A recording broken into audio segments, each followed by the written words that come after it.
Hello, welcome everyone. Today we are here with Tom Manley of Moses, and we're going to be hearing about the Moses Conference and how you can sign up. I'm Alexis Baden-Mayer, the Political Director of the Organic Consumers Association, and my guest today is Tom Manley. He is the Partnership Director for the Midwest Organic and Sustainable Education Service, which most people know as Moses. And he and his wife own a 40-acre homestead farm near Spring Valley, Wisconsin. They are working to develop a permanent, woody, perennial-based system with alley cropping and grazing. Although not a man of means, he says, he hopes to someday earn the title of gentleman farmer. Tom's position as a partnership director at Moses allows him to work with dozens of like-minded people from other organizations, I suppose, including us at the Organic Consumers Association. And he says we're all working towards a just and regenerative food system. And Tom, apparently you are into running, woodworking, and punk rock as well. I'm guilty as charged, yes. Oh, that's so awesome. I didn't know that about you, actually. So, Tom, I am super excited about the Moses Conference. I've only had the opportunity to attend personally once in my life. I live in Washington, D.C., so going to La Crosse, Wisconsin is a pretty big deal. And I'm very grateful that I was able to go when you all were having conferences in person. But this year it's online, and so we don't have any FOMO. We all get to go. And it's a lot cheaper than it normally is. It's only $125. And there are literally hundreds of workshops, and you get the recording of all of them. And so you can even attend the workshops that you couldn't attend in person because you couldn't be two places at once. You can actually have the time to attend basically the whole conference. And you'll have like 90 days, I hear, to watch the conference after it's been broadcast live. Yeah, I don't know where to begin, but let's begin with the other organizations that have merged their conferences into the Moses Conference. So you all have 5 partners altogether, including Moses, yeah?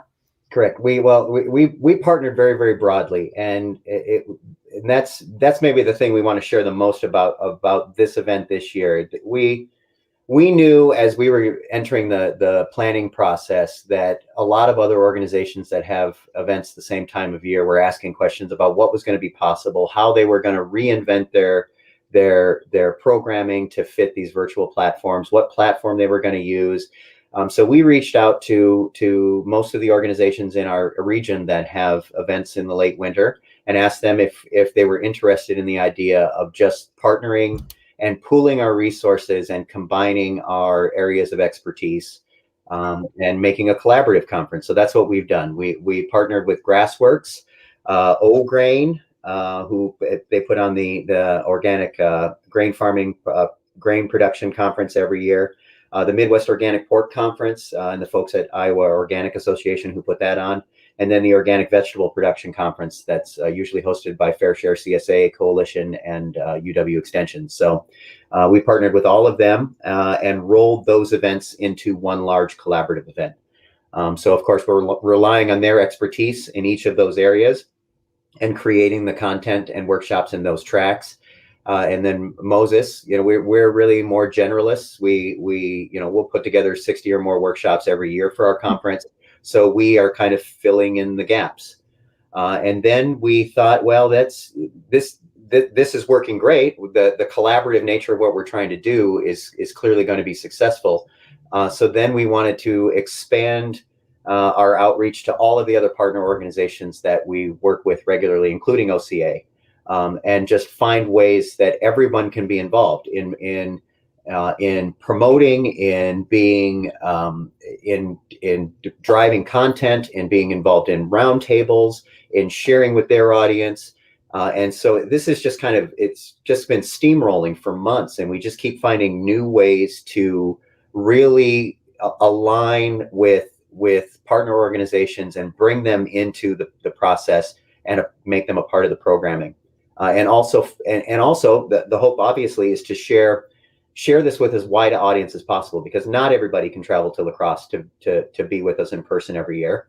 it's sometimes an expensive proposition to do that in Mhm. February, and the weather might not cooperate, all of those kinds of things. But this was an opportunity for us to really focus on the quality of the content and make it as broadly available as we could. Yeah, I think it's a great idea to get all of these groups together. Also, it's very cool for participants to be able to take a deep dive into particular areas of farming. So if you are a vegetable farmer and you want to integrate pork or grain growing, even if you already are an advanced farmer in your own niche, you have this opportunity to take a deep dive into a new area that you might be considering or are experimenting with. So I like this a lot because I know that you say the Moses Conference is a generalist conference. As a non-farmer, I felt like, certainly this is my profession. I'm researching this all the time, but still, I felt like, it's of a public interest. Even somebody who didn't have a professional orientation towards organic agriculture would really find so many interesting things on the schedule. But now you've got this very deep dive into many other types or into particular types of farming. And so it's really more like a certification or a course that you could take in a particular type of farming. So it's a cool mix because it's good for folks like me who are just fans of organic. And then for practitioners, it seems like this is a huge bang for your buck for $125 to be able to get a deep dive, a professional level education in these various forms of organic farming. I think is amazing. And we try to do that in any given year. We have tracks in different areas, livestock and grazing and row crop production and market garden kind of stuff. We have to do that because our audience is diverse. But this year, I mean, it really does feel with the particular expertise that those partner organizations are bringing to those discussions and those workshops. It just adds something. It does. We often tap them and a lot of the same people in their expertise in any given year, but it's different when, you say, for example, O-Grain is really coordinating that content that's specific to organic grain production. And Grassworks is coordinating all of that content that's specific to grazing and rotational grazing. And so many of our producers too are integrated diverse farms. So, it's important to have all of these various tracks and topic areas, because it's, the fact is you need to know a little bit about a lot of things to be a good farmer. And we also recognize the need to talk about all of the other things that need to be that we need to be engaged with in effort to create the food system that we want. So there's always there's social justice and economic justice content. There's ways that we can trying to find ways that as a community we can do a better job of supporting all farmers, and not just some folks who might represent what has been traditionally our audience. Our audience just simply needs to get bigger, and our ecosystem needs to get more diverse if we're going to get to the place where we all want to be with a healthy and just food system. So there's always content related to those issues as well. Cool. Let's stay with that because I noticed some particular items in the offerings of workshops that you're doing. There was a really good one by Reginaldo Hazlet-Marroquin. He's doing a discussion. So some of your things will be essentially like a course that's there in broadcast, and there's not a whole lot of discussion or interaction, maybe questions at the end.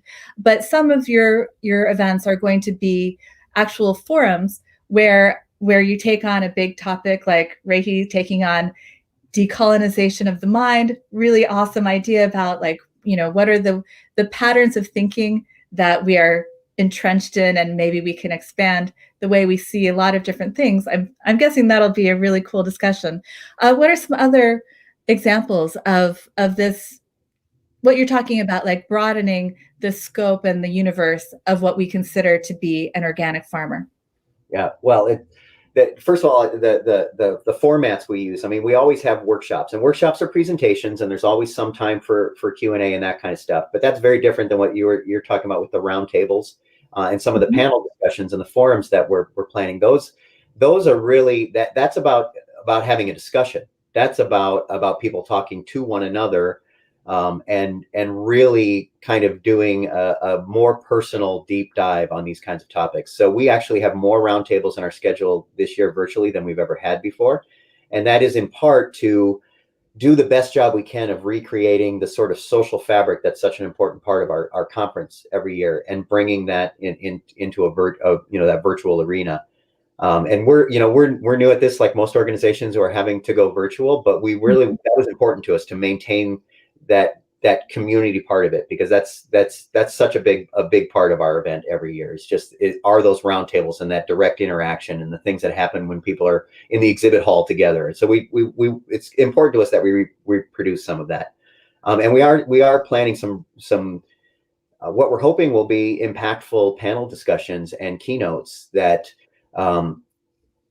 again, to speak to the idea and the theme that we need to work together, and we need to grow stronger, and we need to do it collectively. And we do that by having these kinds of discussions and finding where our alignment is, and distilling out the kinds of key action items that we can all get behind, and really trying to focus our efforts, because there's so many great organizations doing a lot of great work, but sometimes it feels like we're disconnected, and we're duplicating effort, or we're working in opposite directions when our destination, our objective, is almost always the same.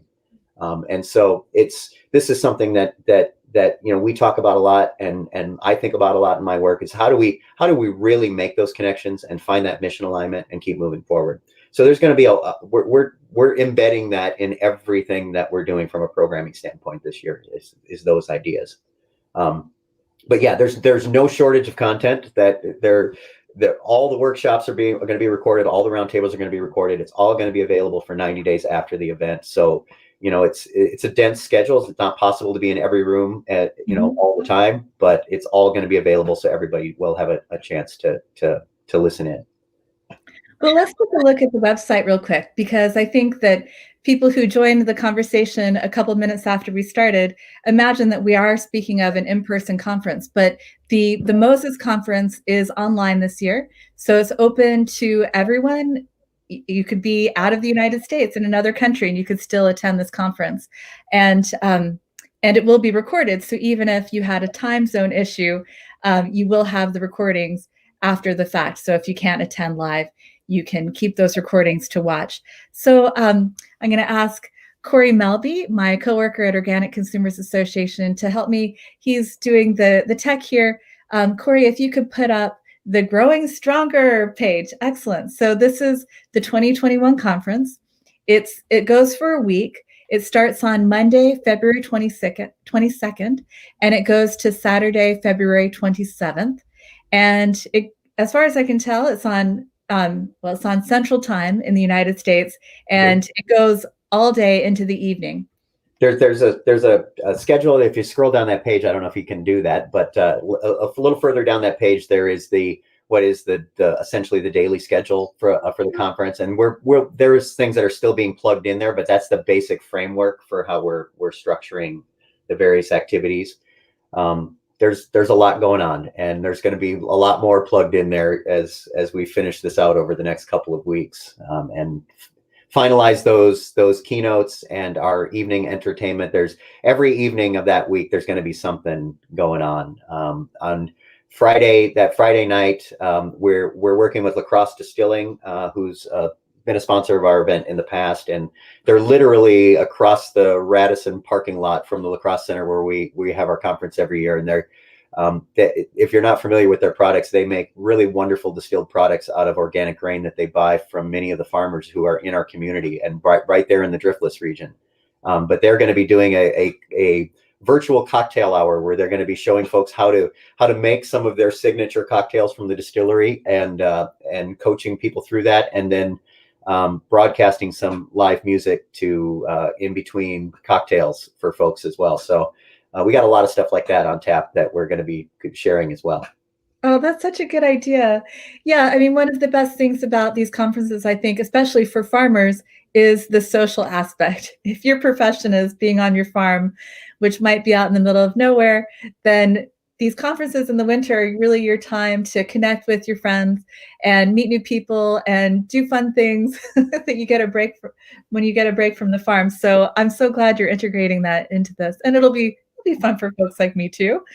And what was the name of the distillery again? Lacrosse Distilling Company. Oh, They're very cool. right, Totally right local. Yeah. right in Lacrosse, right in downtown Lacrosse, and they're yeah. I can't recommend their products highly enough. They are very, very good at what they do. That's great. Cool. So I had it on. So we're on the main page. Corey, if you could take us back to the website.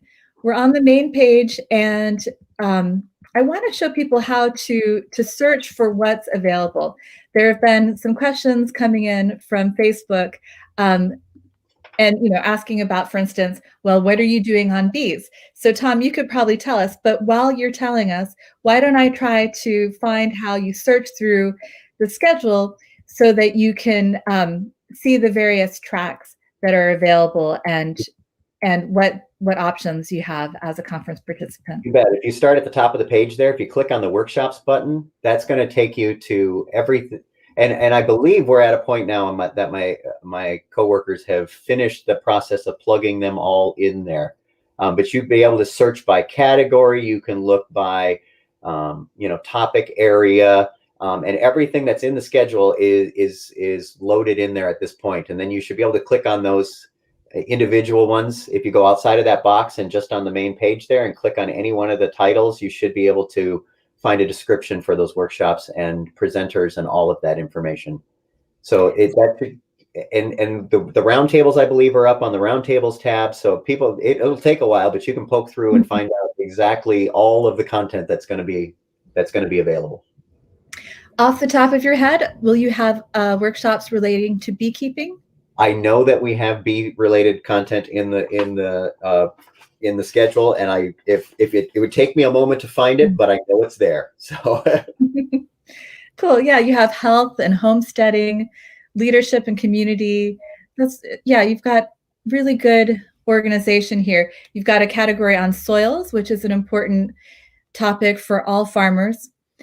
And you can go by track based on the conference presenters. So we've got Grassworks that's doing the grazing conference, Moses doing the overall organic farming conference, Midwest Organic Pork producers are doing the pork conference, and O-Grain is doing organic grain workshops and then organic vegetable production as well. So I see here you've got In Her Boots. What is In Her Boots?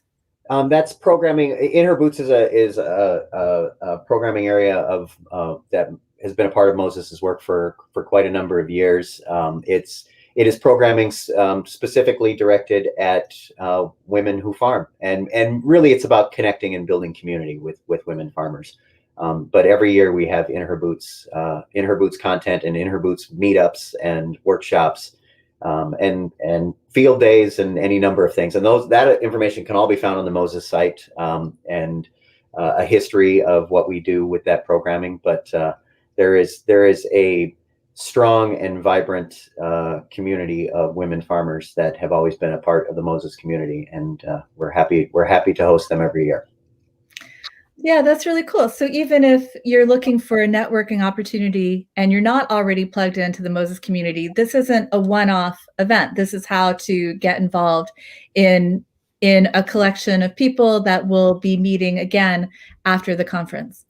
For sure. Yeah, we have, and you can go to the Moses site and find more information about the rest of our programming, but we have grower groups that are usually organized around a specific topic area or type of production or area of interest. We often see our role as an organization as connective tissue, and we always look for opportunities to build community and connect people and connect organizations. So that is reflected in a lot of our programming. Cool. Well, for the person online who asked about bee workshops, I found one just scrolling down really quickly. This one is presented by the Xerces Society, an organization that Organic Consumers Association has worked with quite a bit on legislation to protect bees, but they're promoting Bee Better Certified, a market-based incentives program that encourages pollinator conservation on farms and among food industry partners. That's really cool. This is good stuff. So, tell me, go ahead. There's lots of ways to search there. So we tried to organize it by topic areas, by specific tracks, by which partner was developing the content. So I mean, there's and obviously there's overlap between a lot of these subject areas. So you may find a workshop that is in one track that is also obviously in another topic area as well, just because that's how farming works. There's lots of overlap in all the things we do. So. But we tried to make it as easy for folks to find things that were in their area of interest. So we gave them lots of options for searching. And how about you, Tom? As a homesteader yourself, what are you most excited about and over the years? You can tell me about your experiences from past conferences of things that you're basically an expert, but things that you were surprised to learn and excited about connecting with at the conference. Honestly, the 5 days that we spend are in La Crosse every year, preparing on the front end for our conference, and then the 3 days of our event. They're the funnest days of my whole year, and it's oftentimes not as much about the content, as great as that is to actually occasionally get to sit in on a workshop, as it is just it's the community thing. It's the real work happens in between all of the programming when we're just talking to one another, and when the get-togethers, the Friday night entertainment stuff that we do at the conference, the interactions in the exhibit hall. That's that we're very much looking forward to being back in La Crosse in 2022. But again, we're really just doing our best to try and to recreate as much of that as possible in this virtual environment. In terms of topic areas and subject that gets me excited, I love agroforestry. I think that it's a huge role in the way we farm in the future, and in finding solutions to a lot of the food system related problems that we have. So it's something that I take every opportunity I can to learn more about. I love integrating livestock into those systems, and that's a complicated thing to do and do well. And so I always look for opportunities to learn from experts who've been doing that for a good long time. And there's any number of things. I mean, farming is one of those subject areas where you can't, no matter how hard you try, there's always more to learn.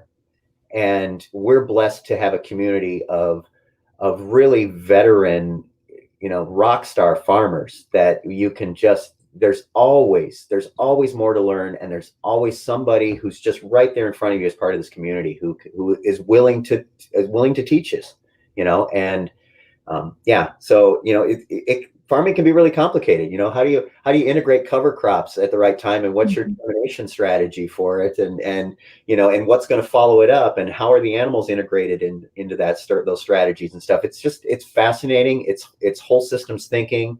Yeah, there's lots of moving pieces, and there's never a boring minute. So. Just on those topics, I found a lot of interesting programs that you're running this year.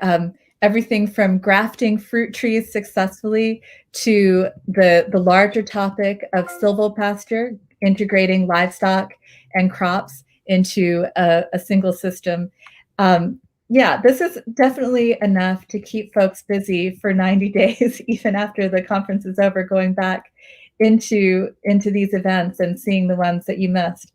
But it's all really practical, but also super interesting. Like, we've got halal certification and also gardening by the moon. So practical and also imaginative and off the beaten path. Really good stuff. We need to create diverse ecosystems that are also farming systems. And so our topic offerings have to be similarly diverse. So. Yeah, and it brings a really interesting group of people together. So one of the folks on the chat just now piped up, how about tree planting? So that's silvopasture is essentially having livestock integrated into crops, but it could also be an agroforestry type scenario. Any other workshops you have planned on that topic that you want to talk about? There are a number of them in there. Silvopasture is a very, very popular topic. I know that there's a couple of workshops in there that will also touch on alley cropping and some of those ideas.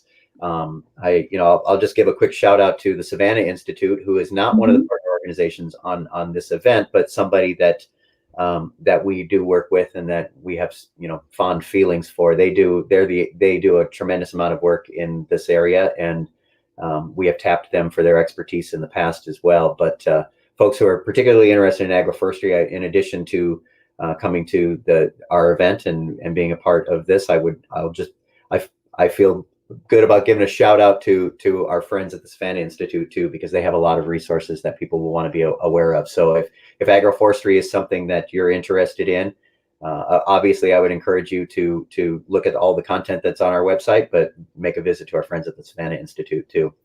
It's a fascinating subject area, and there's lots and lots to know. But you can start by coming to our collaborative conference this year, and I'm sure you won't have any shortage of things to keep you occupied in the area of integrating trees into farming systems. Mm-hmm.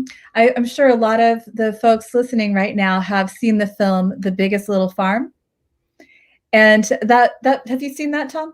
I have, yeah. Okay, yeah. So you know what I'm talking about. And it's a beautiful story about how each piece of the farm fits together, and how if you haven't yet integrated ducks, then that's maybe why you have a problem with the snails. And once you get the ducks onto the farm, then the snails are no longer eating your fruit trees, and then you have the owls end up participating, and the wild animals are also forming a role.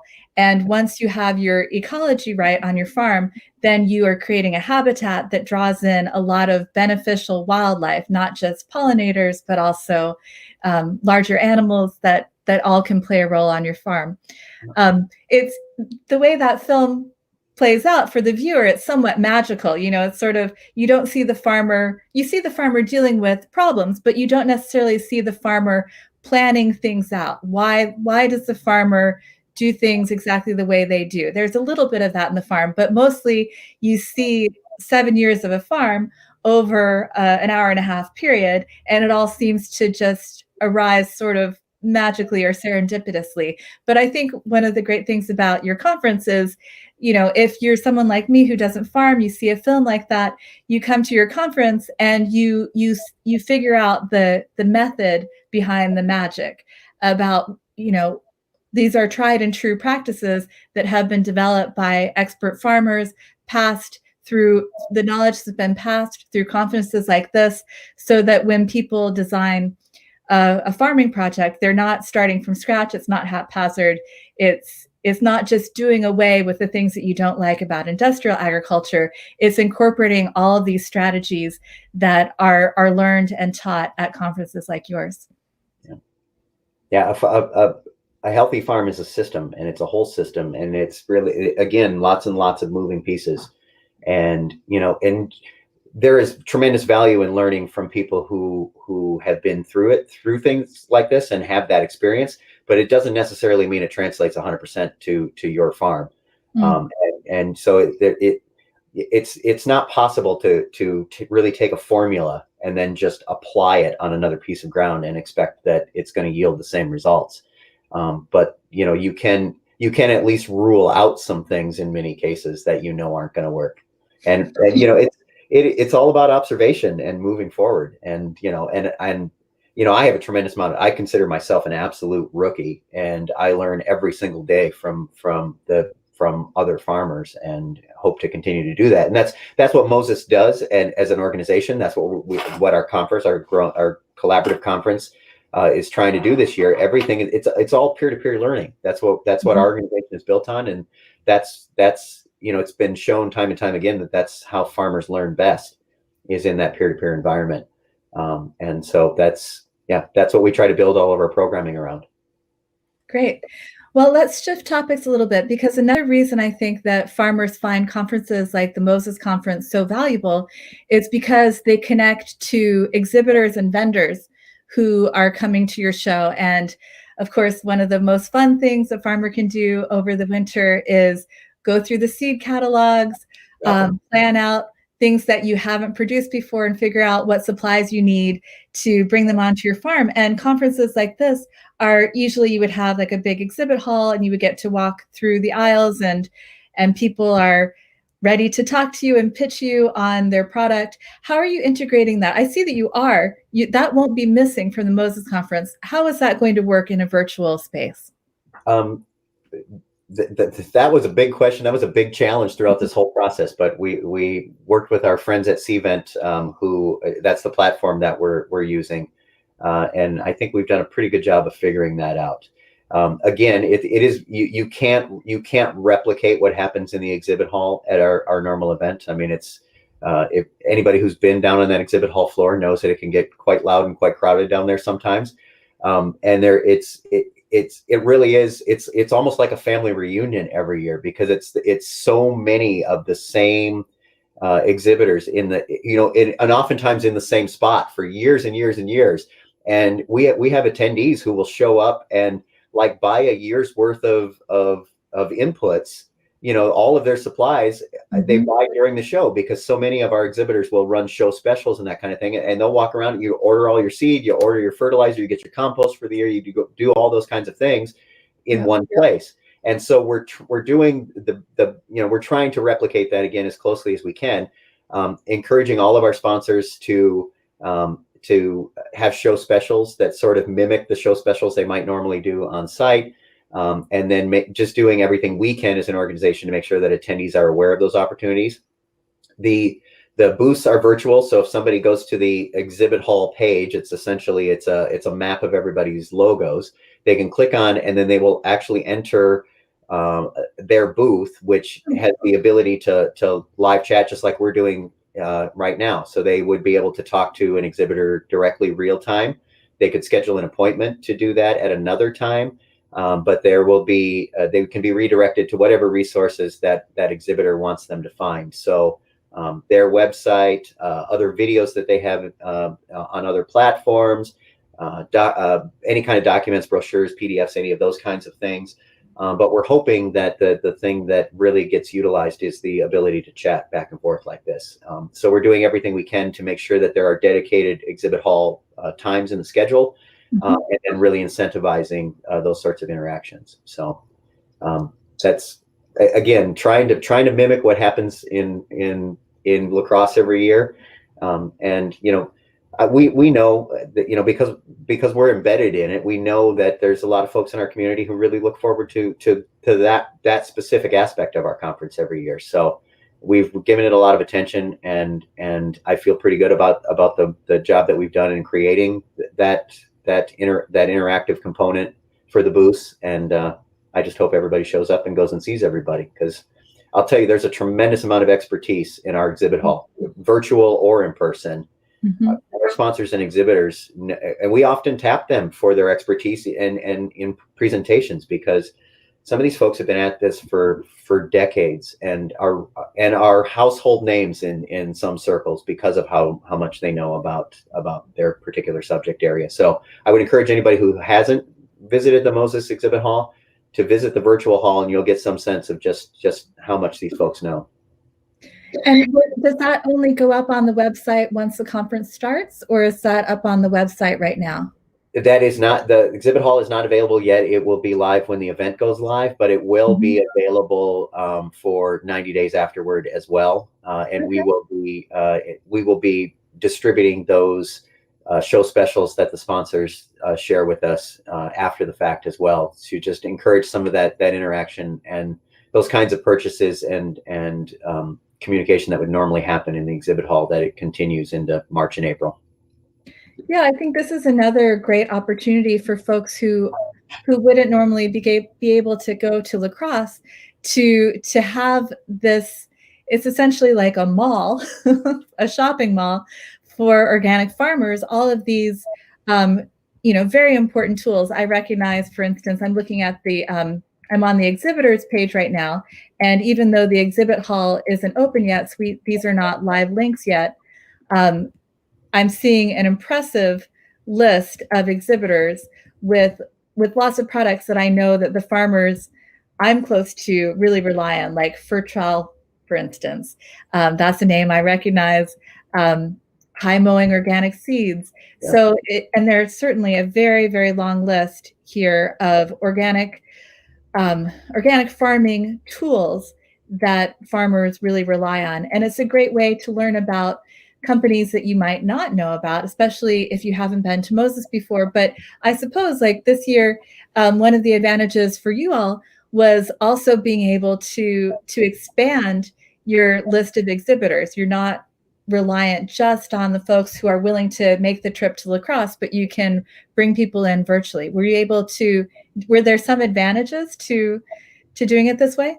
Well, we actually, that list that you were just looking at there still needs to be updated a little bit. We have a 108 or more at this point, sponsors and exhibitors. So which is a big number, but it's actually slightly smaller than the number that we normally see in La Crosse in person. We had 176 individual exhibitors last year, and 196 sponsor and exhibitor organizations. So Moses we're blessed to have the level and kind of support that we do from our community, and that's a lot of goodwill and social capital that's been built up over a lot of years, long before I was with the organization. So it's a critically important part of our ability to host the conference every year, but also to provide the programming that we do for the rest of the year as well.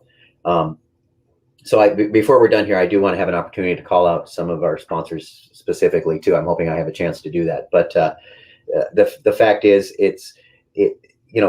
that is a lot of exhibitors, and we're very much looking forward to being back in La Crosse in 2022. They are completing an expansion project that was in large part motivated by the fact that we were just kind of out of room with our event, and so that we are literally doubling the size of the exhibit hall. Wow. Site. So really looking forward to being able to invite a lot of organizations that have been on the wait list for years. Because we're virtual this year, we did have the opportunity to make some invitations to some organizations that we haven't been able to invite before, just because there simply wasn't space. But there are organizations that belong in our community and should be part of our exhibit hall. So I use this year as an opportunity to do that outreach and to invite them to join us virtually, knowing that in 2022, with the additional space, I'll be able to invite them back for in person as well. So it did create some opportunities in that respect, and it's like I said, we all have a tremendous amount of work to do to create the food system we need, and we need all of these partners. And our exhibit hall, there's for-profit companies, there's lots of nonprofits, there's agencies represented. And every single one of those organizations will play a role in getting us to where we want to be. So we're grateful that they're a part of our exhibit hall. Well, you asked for an opportunity to talk about your sponsors. Let's do that. Yeah, there's so many to call out. So I guess I'll start by apologizing if I miss any of them, because literally it's an awfully long list. But I do want to call out the platinum sponsors who are supporting our virtual event this year. And knowing it's virtual, that's everybody's taking a gamble when we move into these new platforms and the world that we've been living in for the last year. So we're particularly appreciative of the continued support we saw for them. Organic Valley and Organic Prairie they've been partners in our work for a very long time. They're critically important in our ability to do the work that we do. So I absolutely have to call out Organic Valley and Crop Cooperative and their Organic Prairie and everything that they do there, and all their farmers. They're very critical to our work. Blue River Organic Seed, longtime supporter, advertiser, Blazing Star sponsor at our conference every year. And if you're looking for corn seed, organic corn seed, I look to Blue River. Barn to Door. They've been supporting our work for the last couple of years, and a lot of other people's. I mean, you're seeing Barn to Door everywhere at Acres and every place else. So we want to thank them for stepping up and being a platinum sponsor. Patagonia, we're welcoming Patagonia back. Everybody loves Patagonia. They're one of the coolest companies in the whole world, and they make. If you've never checked out their workwear, check out their workwear. It's super awesome stuff. Compeer Financial, again, one of those partners that we work with all the time. People's Food Co-op, I do want to talk about something they're helping us with in specific. We have a food drive that's connected to our event, so hopefully we have time to talk about the food drive.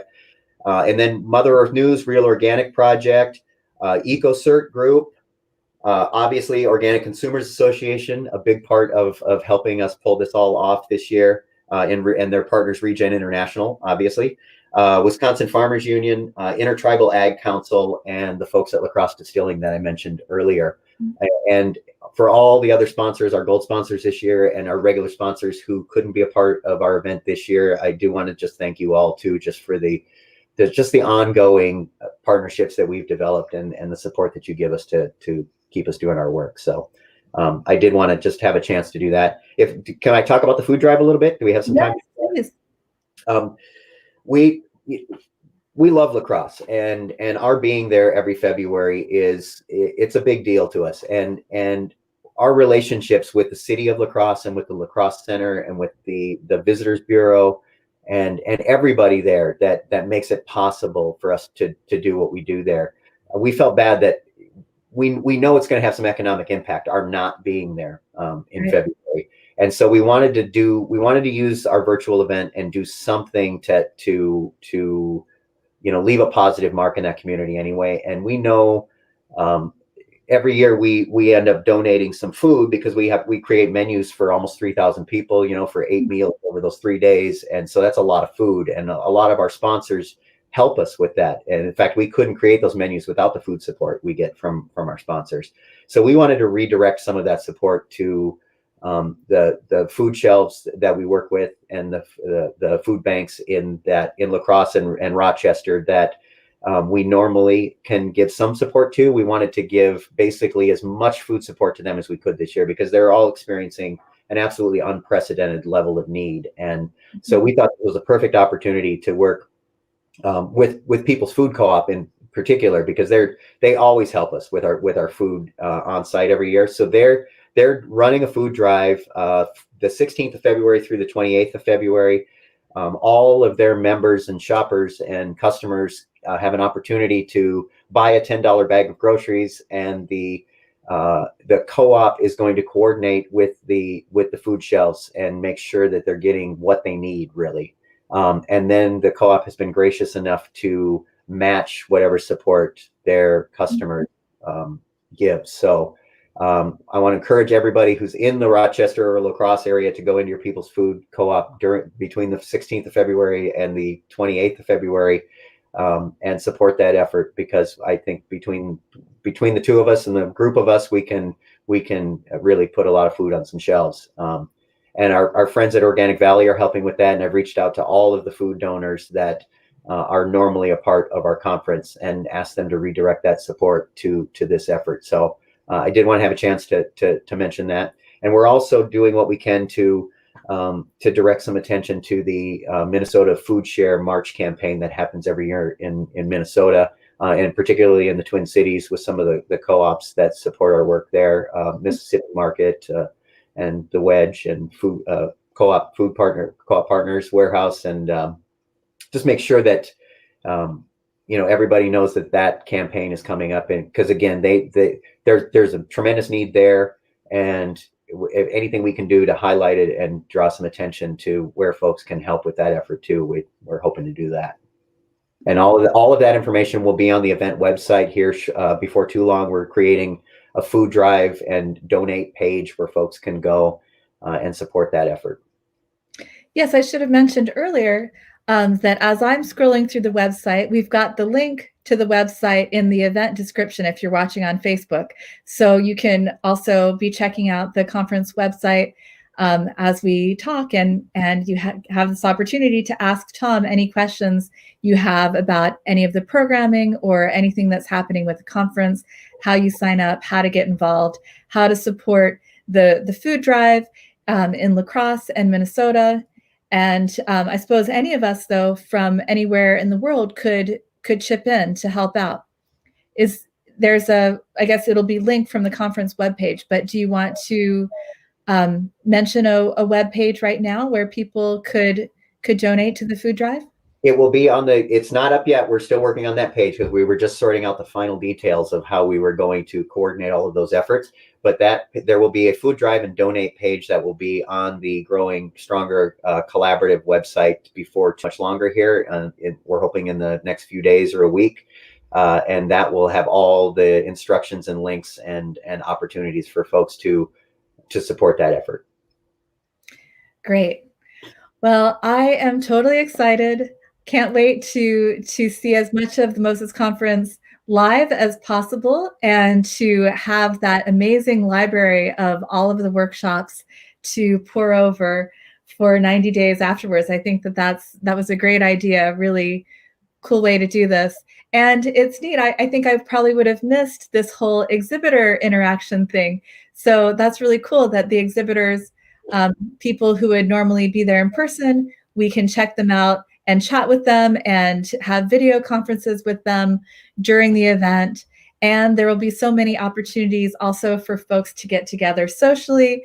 You already mentioned the Crosse Distillery, which is going to be hosting a happy hour and teaching us all how to make drinks.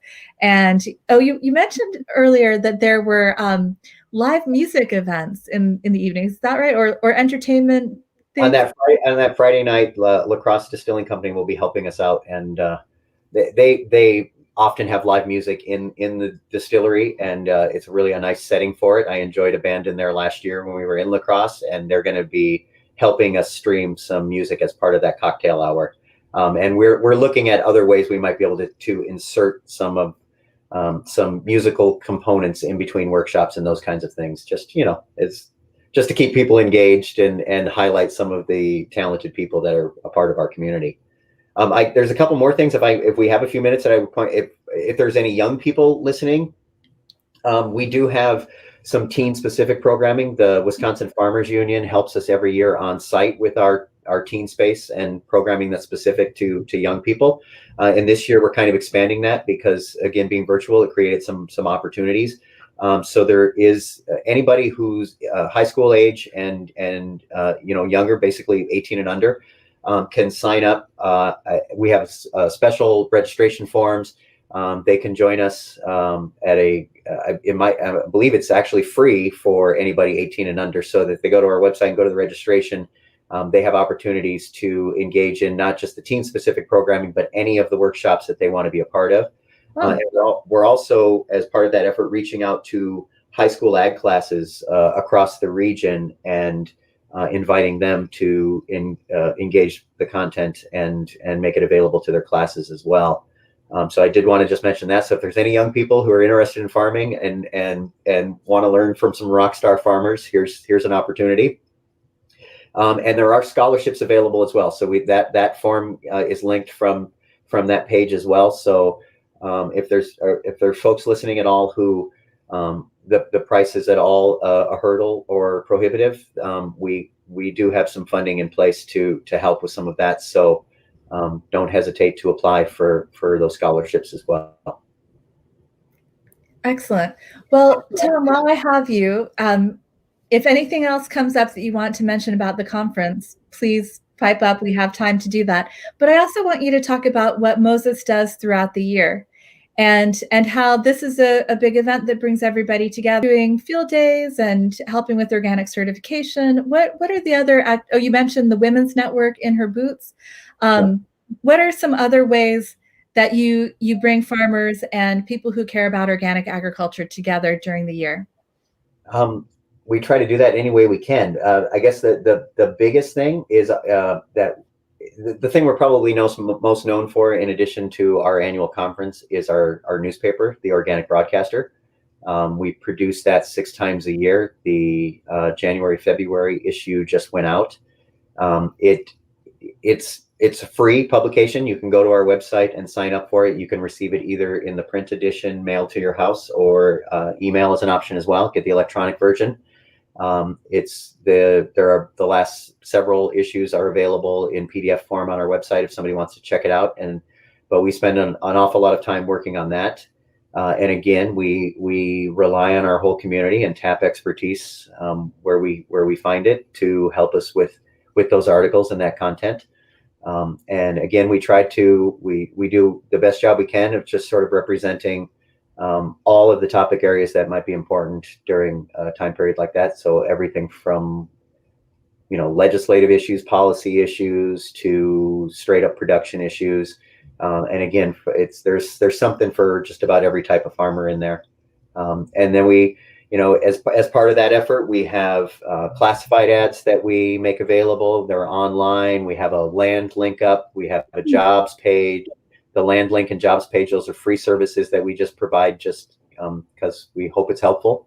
And our classifieds are super affordable, downright cheap. So farmers who are looking for equipment, selling equipment, selling seeds, selling forage, that kind of stuff, it's all there. So you can visit our classifieds page. It's really easy to submit. You can submit classifieds directly from a form on our site there.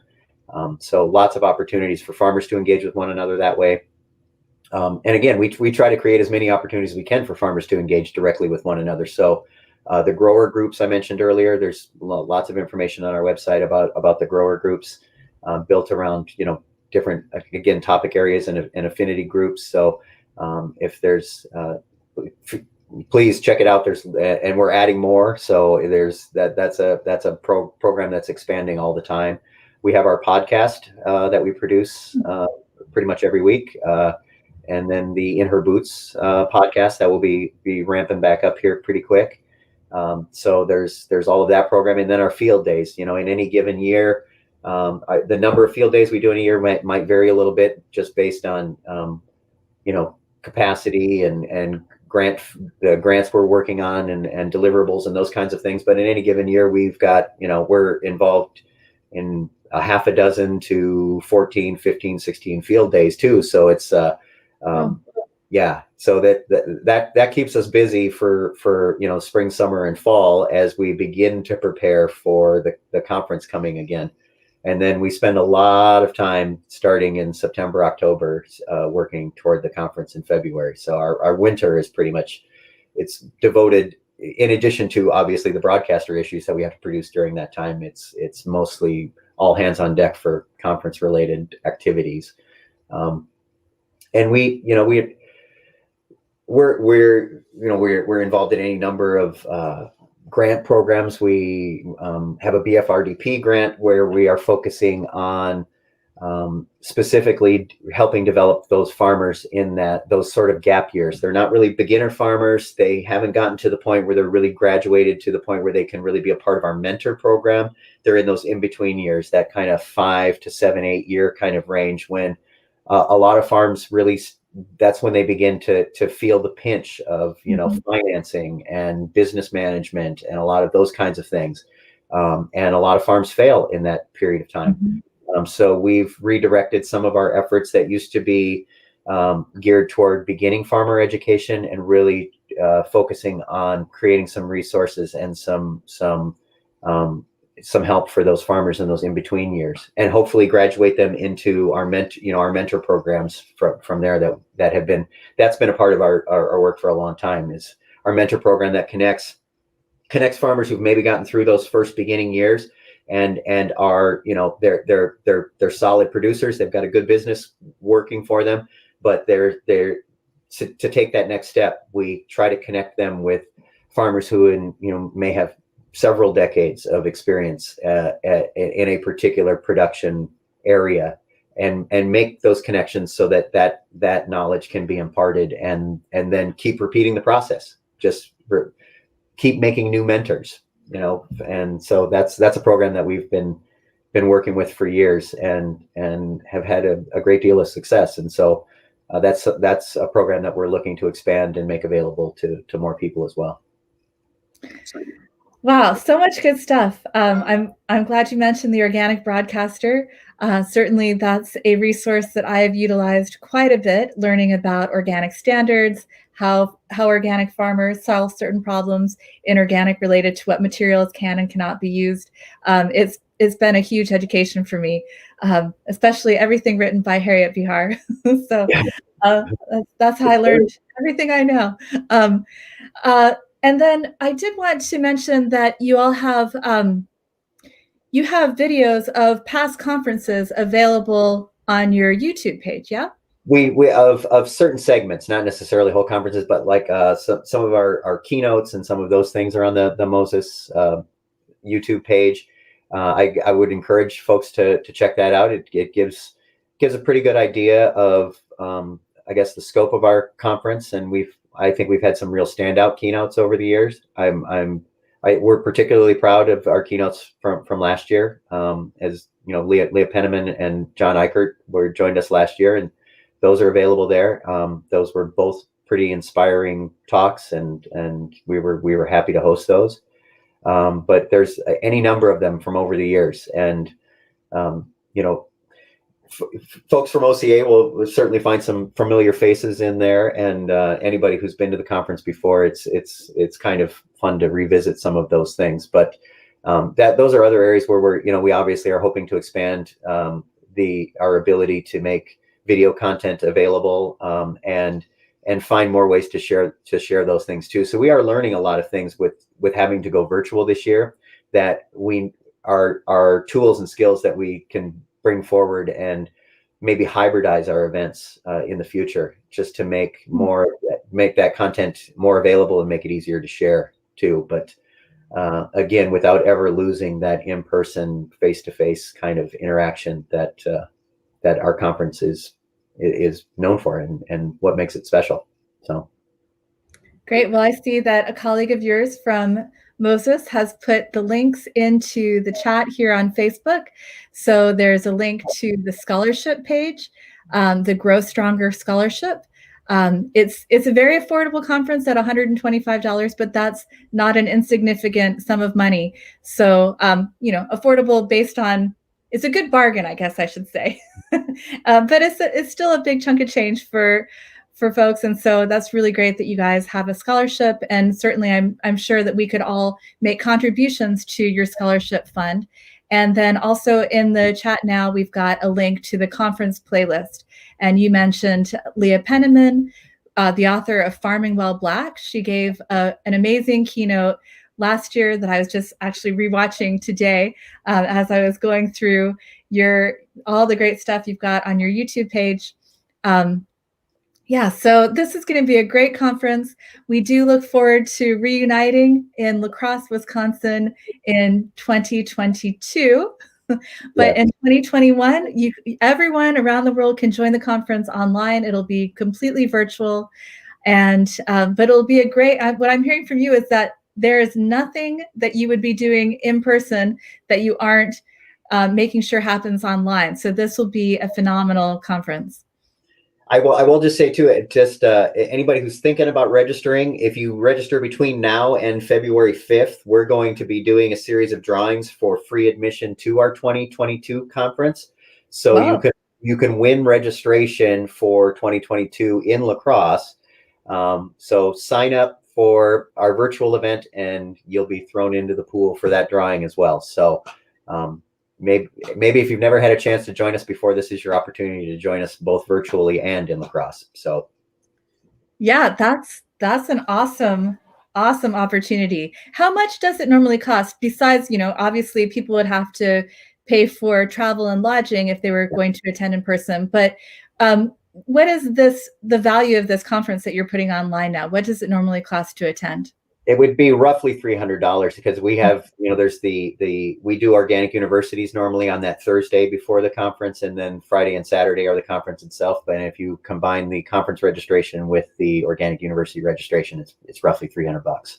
So and again, we know that, travel and lodging and all of those things add up. So if this is something else that can further incentivize folks to join us in La Crosse too, so you can take the registration component out of it. But you got to sign up before the 5th of February, and then we're going to be doing those drawings shortly thereafter. So, excellent. Well, we really look forward to this. As you mentioned, Organic Consumers Association and Regeneration International, we have programs on the schedule. We're going to be doing a workshop with Ronnie Cummins and Andre Loy, talking about some really innovative agroforestry, silvopasture work that is being done in Mexico now, integrating the plants that grow wildly in the Mexican landscape, but integrating that into a farming system. So agave with grazing animals, etc. Really interesting stuff. So thank you for making space on the program for us for that and other topics. And we will be continuing to, we put in our newsletter today an Organic Bites, which is available on Facebook. I'm sure if you just scroll down, you'll find that next to this video. In Organic Bites, we included information about how to sign up for the Moses Conference, and we'll continue to do that through the conference, which starts February 22nd. And we'll certainly do that afterwards too. We'll let people know how to access any workshops that end up getting posted on YouTube for free, and any way to continue to stay involved with the Moses Network. Thank you so much, Tom. I thank you for all the help in OCA and Regen International. You guys are important partners, and we are definitely stronger together. So thank you. Great. Well, we'll see you all virtually starting February 22nd. Take care. Bye-bye. Bye.